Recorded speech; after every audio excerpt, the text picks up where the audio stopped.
भारत उन चुनौतियों का सामना कर आगे बढ़ रहा है जो दशकों से लोकतांत्रिक संरचना को कमजोर करने का प्रयास कर रही हैं। इनमें से एक है नक्सली उग्रवाद, जो अपनी जड़ें घने जंगलों, आदिवासी क्षेत्रों और सुदूर गांवों में फैला रहा था और देश की आंतरिक सुरक्षा को चुनौती दे रहा था। कुछ साल पहले तक इनका विद्रोह अपने चरम पर था। इसके चलते 16,000 से ऊपर सुरक्षा बल एवं आम नागरिक अपनी जान गंवा चुके थे और नक्सल प्रभावित क्षेत्रों का विकास बरसों तक बाधित रहा था।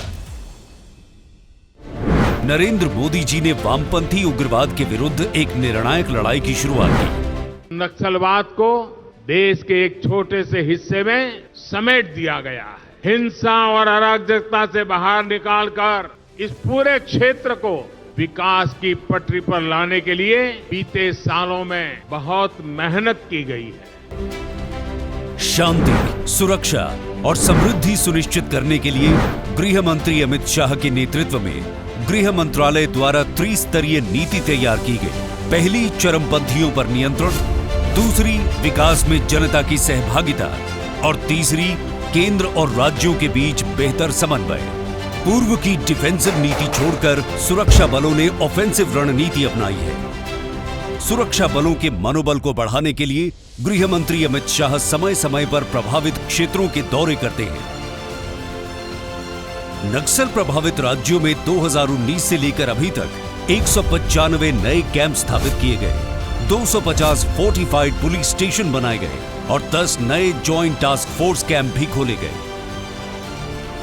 नक्सलियों की फंडिंग पर लगाम लगाकर राज्यों द्वारा 21 करोड़ रुपए, ईडी द्वारा 10 करोड़ 64 लाख रुपए और एनआईए द्वारा 37 करोड़ रुपए की संपत्ति जब्त की गई है। सरकार यह भी प्रयास कर रही है कि सब लोग हथियार डालकर आए। मैं तो आज भी कहता हूं कि हथियार डालकर आना है उनका स्वागत, मगर हाथ में हथियार है तो हमारे पास भी कोई रास्ता नहीं।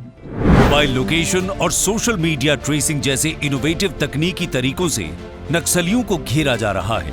ऑपरेशन में मदद और कैजुअल्टी इवैक्यूएशन के लिए हेलीकॉप्टर तैनात किए गए हैं और उन्हें नाइट लैंडिंग के लिए हेलीपैड्स का प्रकल्प प्रदान किया गया है। एकीकृत कार्य योजना यानी कि इंटीग्रेटेड एक्शन प्लान ने नक्सल प्रभावित क्षेत्रों में बुनियादी ढांचे, शिक्षा, स्वास्थ्य सहित सामाजिक आर्थिक विकास पर जोर दिया। साथ ही सामुदायिक पुलिसिंग और पुनर्वास की नीतियों ने नक्सलियों को समाज में शामिल करने के लिए स्थानीय भागीदारी को बढ़ावा दिया। नक्सल प्रभावित क्षेत्रों की सामाजिक, शिक्षा, स्वास्थ्य और सामुदायिक पुलिसिंग पर ध्यान केंद्रित करते हुए उनमें सुधार किया। इन सुधारों को स्पेशल इंफ्रास्ट्रक्चर स्कीम SIS द्वारा और मजबूती मिली और राज्यों को विशेष परियोजनाएं लागू करने एवं 2025-26 तक और नए फोर्टिफाइड पुलिस स्टेशनों के लिए परियोजनाओं को मंजूरी दी। इन रणनीतियों के फलस्वरूप पिछले 9 वर्षों में वाम विचारधारा से प्रभावित हिंसक घटनाओं में भारी कमी आई और वामपंथी उग्रवादियों की गतिविधियों पर अंकुश लगा। अब नक्सल प्रभावित जिलों की संख्या 96 से घटकर सिर्फ 45 रह गई है।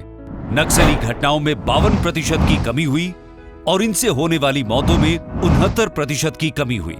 सुरक्षा बलों की शहीदी में 71% की कमी हुई और नक्सलियों का गढ़ कहे जाने वाले बूढ़ा पहाड़, चक्रबंधा और पारसनाथ ट्राई जंक्शन को 3 दशक के बाद अब नक्सलियों से मुक्त किया जा चुका है। आज नक्सल प्रभावित क्षेत्रों में शांति और समृद्धि का सूर्योदय प्रधानमंत्री नरेंद्र मोदी के कुशल नेतृत्व का ही परिणाम है।